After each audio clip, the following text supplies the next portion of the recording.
Good afternoon, everybody, or good day, everybody. Good evening, everybody. Hi, it's John Morrow.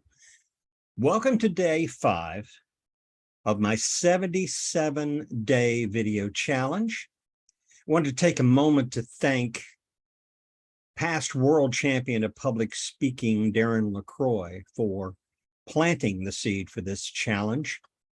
I had an opportunity.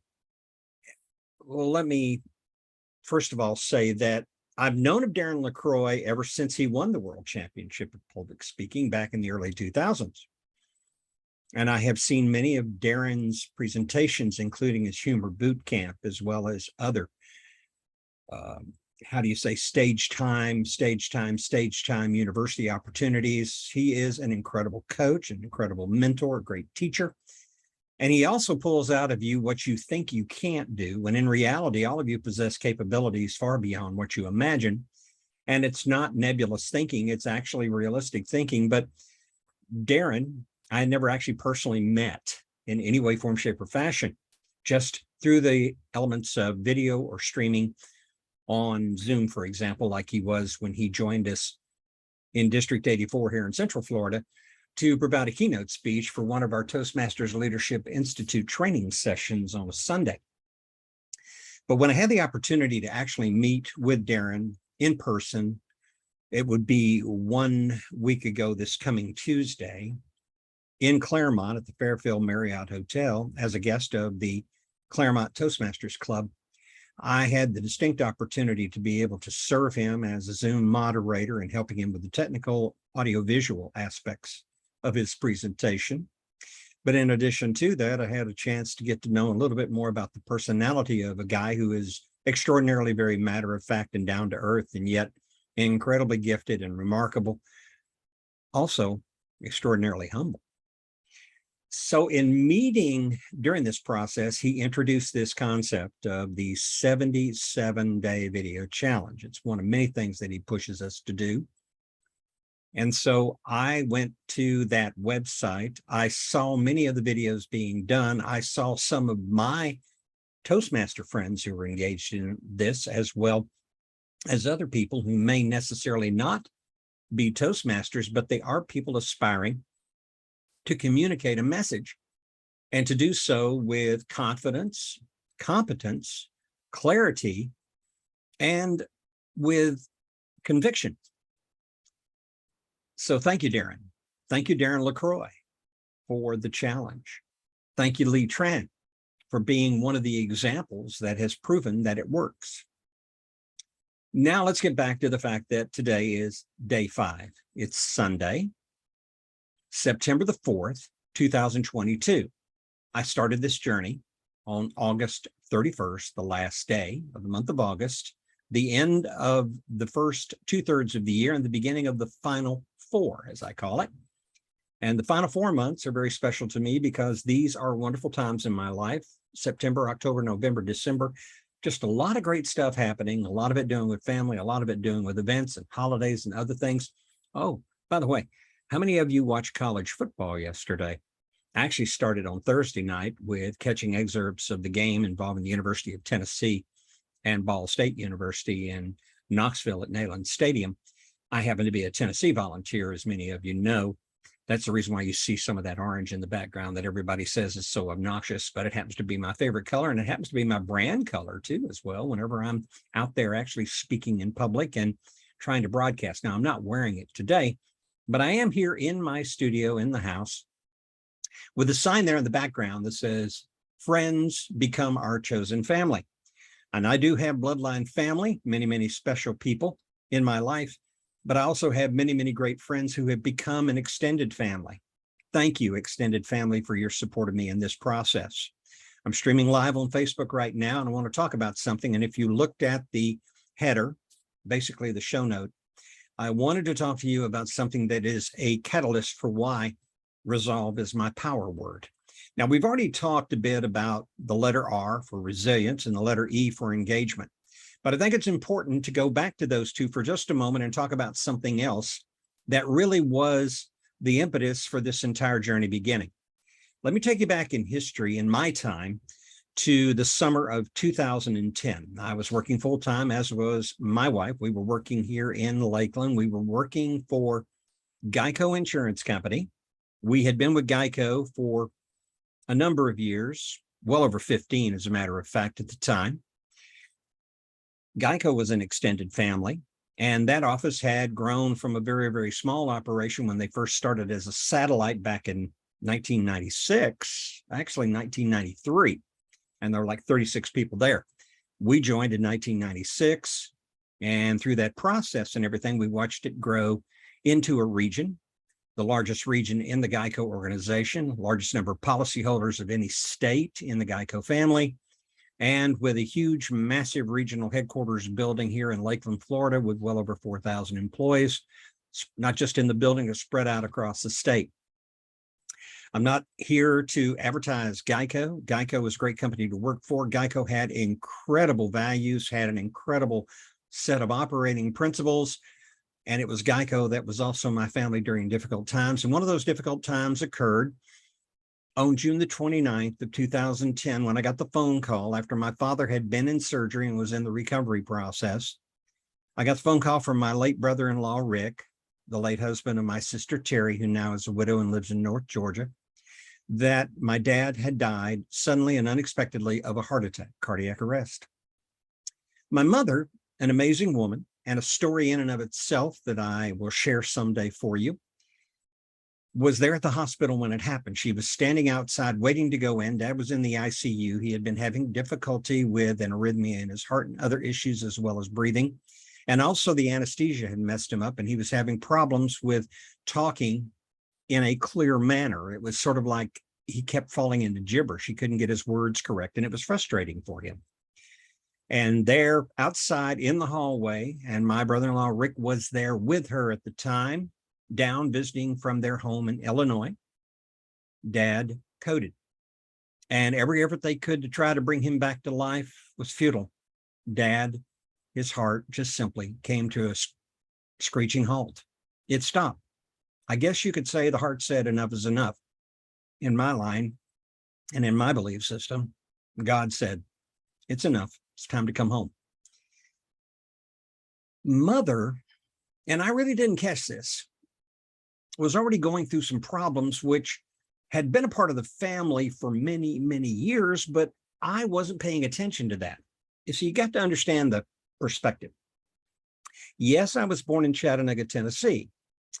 Yes, I grew up in the greater Chattanooga area. And in particular, from the time I was 11 until I graduated from college at the age of 23 and got married, I had lived in the greater metropolitan Chattanooga area, but most of that just across the state line in North Georgia, in that community I was telling you about between Rossville and Fort Oglethorpe. That community was known and still is known to this day as Lakeview.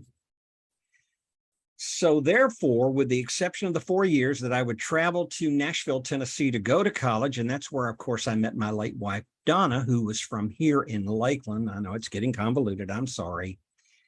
The point was, when I got married, I moved away. When my sister got married, she moved away. She married into military. I married a Florida girl, fell in love with Florida orange blossoms, moved to Florida in 1975, been here ever since. This is my home, and in particular, this residence that I live in, I've been in since 1980. As I told you, this was where we had just moved in a month before our son was born. So in July of 1980, we moved into this house. And in August of 1980, we brought our son home from the hospital, to which he would live here until he graduated from college, got settled into work, moved out and found his own place. And of course, later would finally settle down and get married, become a father, a successful businessman, and be married to an incredibly gifted woman, who is another story that I have to tell you about. Just an amazing, amazing person. And by the way, a lot of her family watch this, although the time right now for them is the middle of the night because her family is in the Philippines. But perhaps they'll catch this and watch it. And if so, I wanted to say hi especially to Rose, better known as Melrose Saitong, who is my fellow grandparent. She is the grandmother to my two granddaughters. I am the grandfather to my two granddaughters. She and I are both widowed. because, I lost my wife, Donna, in 2019 before the first grandchild was born. And Rose, her husband, passed away just several months back, but he did get the pleasure of seeing pictures, although he never got to hold his first granddaughter, Donna Melrose Morrow, named after her grandmothers. Okay, let me get back to the main point. Dad died. Mom began a process of going downhill. I didn't capture the process in all of its entirety. I found that some of the things she was doing was simply her sense of being obsessive compulsive. I call it OCD, but it wasn't OCD. It was actually the beginnings, the setting in, the start of Alzheimer's disease. It's important to remember that when Mother had her explosion with Alzheimer's, and I call it an explosion because it was in March of 2011 that we discovered that Mother was being preyed on by people who knew that she was cognitively beginning to decline, and they were convincing her to give them money for things through the mail, over the phone, buying cards, mailing these cards to people that were gift cards and things of that sort. Mother was giving away hundreds upon even thousands of dollars. We were alerted to it by a very thoughtful person at the bank who saw some anomalies that were disturbing. Long and short of it was, my sister and I, it would take us 2.5, almost 3 years to get the situation under control where we could stop the bleeding. But through that process, it was clearly determined by medical professionals with some hard insistence on our part that Mother, in fact, was developing and was moving through the cycles of Alzheimer's, which is a very systemic, pervasive, cruel, and ultimately deadly disease. There was a component of vascular dementia associated with it, primarily from mini strokes, which don't sometimes immediately show signs, but very subtly, it also affects particularly behavior. It was through the process of working to save, in a sense, or rescue or intervene on Mom's part and getting control of the situation, with my sister working by my side and our spouses working with us as well, that I also studied and learned about Alzheimer's. And as I began to look at the factors associated with Alzheimer's, I discovered that those signs, those clues, those indicators were always there.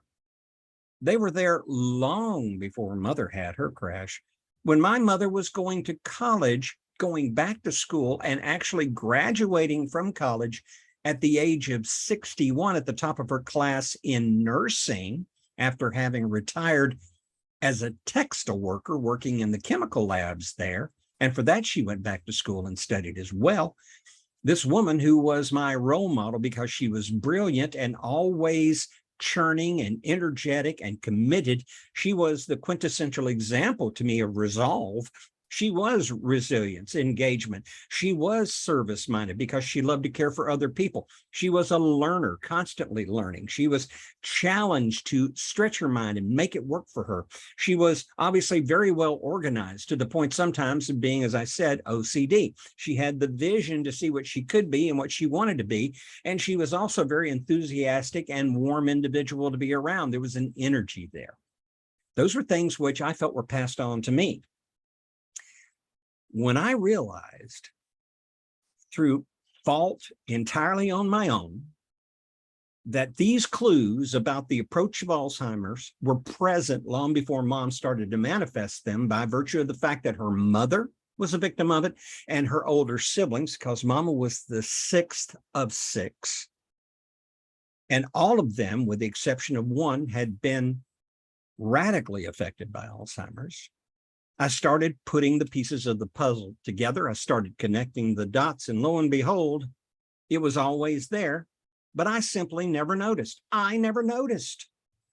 It took an explosion and an intervention and the shockwave of the entire process to get me to realize I never noticed. Well, that's a story that is contained in a keynote that I share with people, and there's a lot more to the story. There are a lot of hardships. There's a lot of sorrow, but there's also a lot of blessings. But when Dad died in June of 2010, the process started to accelerate. Let me get back, though, to the principal purpose of why I'm talking today about resolve and taking notice. It doesn't matter whether there's a loved one in your family that potentially could be harmed by a disease or be preyed upon. The ability to notice goes far deeper and is far more important, and resolve plays an important part in it. Stop and think for a second. How is your life at this stage? Are you extraordinarily busy? For me, I believe that a lot of people are extraordinarily busy. So busy that they are constantly worried about getting things done on time. They're also working to schedule and get done many different kinds of things. They're looking to later today. They're looking to tomorrow morning, tomorrow afternoon, tomorrow night. They're looking ahead through the week. They're looking ahead to the end of the month and to the next month and to the end of the year. And please know I'm not being critical of that, because I have always believed that you need to have a good plan for your future. And we know about the various things it says you want to set goals, and you want those goals to be realistic, achievable, to be time sensitive, measurable, the whole 9 yards. The goals also must be the type that you can modify and adjust as you move forward in the progress, because it's not enough to say, I will do this. As you go forward, doing the things that lead up to reaching that, you'll discover that adjustments are necessary. And that's a good thing, because that's part of the lifelong learning process. So I'm not critical of people who are looking ahead and trying to get things done. My problem, and the problem with a lot of us, is that we're so wrapped up in ourselves. And you're not being selfish for the wrong reasons. You're just sometimes self-absorbed, and you fail to notice the things that are happening right now that are right there in front of you to be seen and experienced with your 5 senses. Okay, you have 5 senses: see, hear, smell, taste, touch. There are 3 in particular that are very important, and that is seeing and hearing. And then there is the sensation, the touch. Smelling and tasting, a little bit different type of situation, although I do know that smell can sometimes also be an alert factor as well as a trigger for something wonderful. But these things that are here in front of us also, we don't fully grasp. We have an amazing mind. The mind is working 365 days per year, 7 days a week, 24 hours a day. It's always working. And even if we're not consciously aware of what is being received by the 5 senses, the brain is. And so there is a portion of the body that is subconsciously or unconsciously receiving data. And then there is that part that is automatic, that operates the body through the motor system. It is self-starting, self-containing, self-controlling, self-maintaining. And then there is that part that is cognitive, where we're focused, we're observing, we're connected to, we're listening for, watching for, smelling for, we're tasting, we're doing that thing, we're feeling, touching. The senses are powerful. And the brain is an incredible computer, because its capacity is beyond imagination. 100 billion neurons. Neurons are miniature computers, brain cells. Just in the brain itself. There are neurons in other part of the body as well.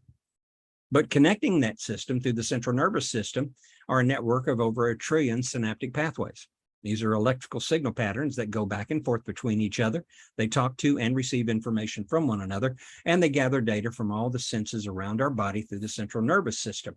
We are a marvelous electrical machine, and there has not yet been a computer created on this earth, in my personal opinion, that can even touch it. Now, there are computers that can instantaneously grab stuff and can pull it up with a punch of a button. And we haven't quite figured out how to do that when it comes to that portion that we have in our, what we call subconscious or our unconscious. I once heard the phrase adaptive unconscious in the book Blink by Malcolm Gladwell, where he talked about that storage area where all these non-cognitive, non-connective events that are being stored in the brain you get this sudden door opening and a memory comes forward and you wonder where it came from. And it seems like it's familiar. That's really not mystical at all. It's what he referred to as the adaptive unconscious. It's where some type of a stimuli has opened that door, and this particular unconscious or subconscious memory has come forward, and it's created a reaction and a sensation in us. Okay, sorry, deep thought. But in studying the human brain, I began to realize how these clues of mother having Alzheimer's were connected to watching my grandmother for 13 years be in a nursing facility. And because grandma did not have a living will or an advance directive, they kept her in there and kept her alive using extraordinary methods. For example, when she could no longer eat or swallow, they put a tube in her stomach and fed her food. And all that did was just continue to keep her in the hospital and keep accruing a bill and keep paying somebody to care for her. And I'm not critical of that. It's just that in this world we live in, one of the reasons why people get these advanced directives, these living wills, these do not resuscitate measures included in their long-range planning for end of life, is because they do not want to put a burden upon their family and additional costs for care that really is not going to provide any solution to the problem. With Alzheimer's, death is inevitable unless something kills you prior to that. And such was the case with grandma. And such was the case with my aunts and uncles on mom's side of the family. And such would be the case with mother. The thing was, the clues were always there. I just never noticed. But when I began to realize what I had not noticed, I began the process of becoming more connected to the lesson of taking notice. And to do that required me to begin to work on specific behaviors that compel me to stay connected in this moment while doing the things that are very, very important for the continuation and success of life. Mindful of the fact, some things you can plan for, other things you can't plan for, some change you can adjust to, some change comes unexpectedly, and there will always be those moments where something horrific could possibly happen, and there will be life-altering events that will shock you and shake you to your core. Personal example for me, the biggest one, the largest one, the greatest one, the most impactful one was watching my wife die Sunday morning, June 2nd, 2019, on the kitchen floor right here on the other side of this wall. What's happened to me since that time? Much. It was interesting that before Donna died in late 2017, we adopted the word, the power word for living, resolve. It was also during that time where we worked together to create the mnemonic for RESOLVE. And in these preceding days, this being now day 5, I talked about resilience as the first letter of resolve, and I talked about engagement as the second letter. So now I want to talk about resilience and engagement as a component of how to become more connected to now. Understanding that the other traits and behaviors are equally as important, but let's talk about what we don't notice. When you drive the car and you're on the way to work, what's your focus on? I mentioned yesterday that I can carry on a conversation with somebody in the car, but I am not going to take my eyes off the road. I'm going to be looking straight ahead, or I'm going to be checking my mirrors, or I'm going to be watching out of the corner of my eye for any potential dangers, as well as looking far down the road to see if there's any possible slowdowns or impediments or things that I need to make an adjustment in order to be prepared for possible evasive action. It's a focusing issue. You have to notice what you're doing when you drive a car. That's the reason why you shouldn't have a cell phone in your hand. And by the way, guilty as charged. And I'm not the least bit upset with the fact that they passed a do not text and drive law. But the truth is, in Georgia, where my sister lives, you can't even have a cell phone in your hand It doesn't matter. If you've got a cell phone in your hand and you're talking to somebody while looking at the road, you will be pulled over and you will be given a ticket. But today, the technology allows us to be able to have that cellular technology come to us through the power system built in through Bluetooth.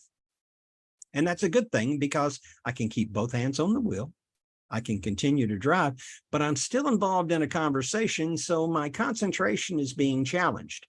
Challenged to be able to hear and understand what's being said, collect the tone of voice, understand the words, while at the same time, the challenge of focusing on what's ahead of me on the road, what's beside me on this side and that side and behind me, just really being safe. So there is no magic formula. It's a better deal, but in Germany, they don't want you doing anything when you're on the Autobahns because there's no speed limits, or at least there was a time when there were no speed limits, and that's still may be true.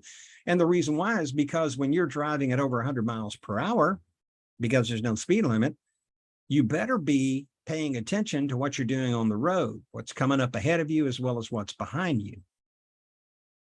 Okay, that's called noticing. That's called being connected to the immediate. That's called being in the moment. And it goes beyond that. If you're distracted while you're driving, you're going to have problems and you're going to pose a threat, not just to yourself, but to other people. Now, what about when you're out and about in the course of the day? What if you are trying to do your job, but at the same time, you're distracted by something that's on your mind? Is it possible that you can make mistakes and therefore not perform and be as productive as you could be because of that? Guilty as charged. What about you're on your way to a place, you're in a hurry to get there, and when you get there, now that you've arrived and you've made it safely, you're already thinking about where you got to be next. You can't even stop worrying about what the next step is to enjoy what you're doing in the moment. I'm not saying that happens all the time, but we certainly are guilty of doing it. We are multifaceted, multitasking people. And multitasking is a good thing, but it can also be a not so good thing. The moment is important. Getting done what you need to get done is important, but if you don't slow down from time to time, or as that age-old phrase goes, stop and smell the roses. Well, it's not so much about the roses. I think what the sage was saying is, don't be in such a hurry. Don't be so extraordinarily busy. Don't be so harried and harassed by the circumstances of the life. Don't be so wondering, am I going to be able to get it done tomorrow? What if this happens tomorrow? That you miss so many things that are happening right now that aren't just, as in my mom's case, warning signs, but things that could be wonderful, delightful things. You could be scrolling through your Facebook feed and suddenly see something interesting and pause and look at it and read through it, or maybe there's an attachment that you can pull up and you can watch something or listen to something, and it turns out to be delightful or funny or maybe very informative.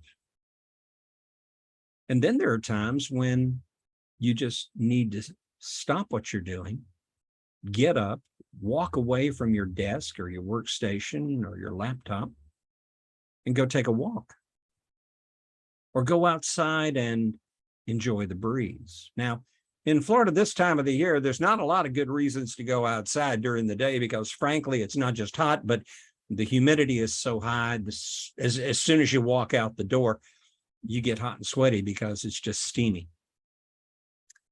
But have you ever just, like, for example, on an autumn day after the first really significant cool fronts come through and the air has dried out, have you ever walked out in your backyard, pulled up a chair, grabbed a cup of coffee, relaxed in the coolness of the day or the shade, or watched a sunset, or even gotten up early on a morning if you're over on the Atlantic coast, like my wife and I used to love to do, get up and go down to the beach there at Daytona and watch a sunrise.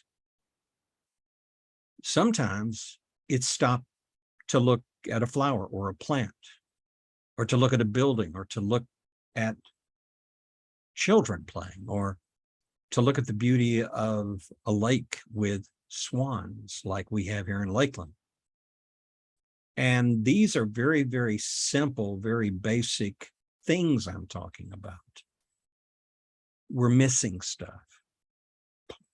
Please understand, I'm not saying stop meeting your goals, stop pushing to be successful, stop working to achieve, stop working to advance and to grow. I'm saying stop long enough to notice other things that can enrich your life, and slow down and notice things that can perhaps save your life.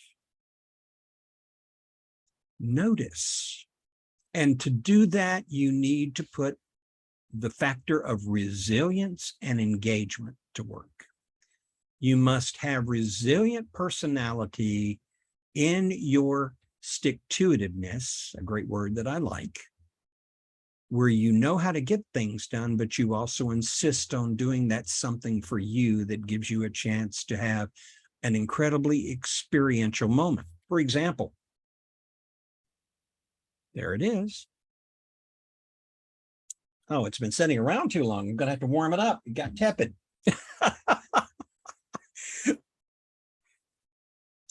Be resilient enough to watch out for yourself. Be resilient enough to take the time for the people that matter. Be resilient enough then to engage the things that can make your life better, that can add to your life, or to find the things that you know you don't need in your life. You can take a pass on them, or you can distance yourself from them. If you don't live in the moment and you're always in the future, you're never going to have peace, because you're going to get up already in a hurry and worried and distracted, and you're going to go to bed having unfulfilled expectations, and those are going to worry you, and you're not going to sleep good. It's a pervasive, destructive cycle. Sounds like an oversimplification, but the truth is, for me at this stage in my life, I wish I had known this 40 years ago. I wish I had known it back when I was graduating from college back in 1973. These are things which can and do transform your life. And transformation is not based upon something someone tells you. Transformation is based upon what you decide to do with this and what you decide to do with your five senses. Transformation is about a resolve to do what you have to do with a definite plan of action, while making sure that you use every single moment of the day as effectively and fully and beneficially and life-sustaining and life-giving as possible. It's a big deal for me. It's a bigger deal each and every single day. For some of you, you don't know what he's talking about. And for some of you are saying, I don't have that problem. Maybe you do. You just haven't really noticed that you do. But regardless, the lessons that I learned from the experience with my mother, that was always there and was actually hardwired into the family long before she had her Alzheimer's explosion in 2011, have taught me some great and valuable lessons. And I'll be honest with you, with the death of my wife during these last over 3 years, it has helped me. It has been a part of the process of helping me. What is the thing that you need to do in your life today that will help you to be more connected with the moment? We'll revisit this again during the course of this 77-day video challenge. But for now, using personal resilience and a continuous engagement with all things, both in planning as well as in interpersonal and immediate and right in the moment opportunities, you have tools, starting with the five senses. Put those five senses to work. Become even more sensitive. See more, hear more, experience more, and by all means, like I like to do when it comes to food, smell and taste more. It's been great talking to you today. I hope your Sunday's been a good one. For those of you that will watch this later, as it's on a tape delay, and also it'll be recorded and posted on YouTube, reach out to me and do me a favor among my friends there. Your comments are appreciated and welcomed. Any suggestions and recommendations, trust me, I will continue to work to try to make this the best as possible. After all, it is a video challenge, and sometimes in a video challenge, the biggest lessons we learn are what's the best way to make the video do the most good, perhaps in the shortest amount of time. John Morrow wishing you a great day, and by the grace of God, I'll look forward to seeing you on Monday, Labor Day, for day number 6 of my 77-day video challenge. Thank you, everyone. Be blessed. Have an incredible day, and we will talk again soon. Bye-bye.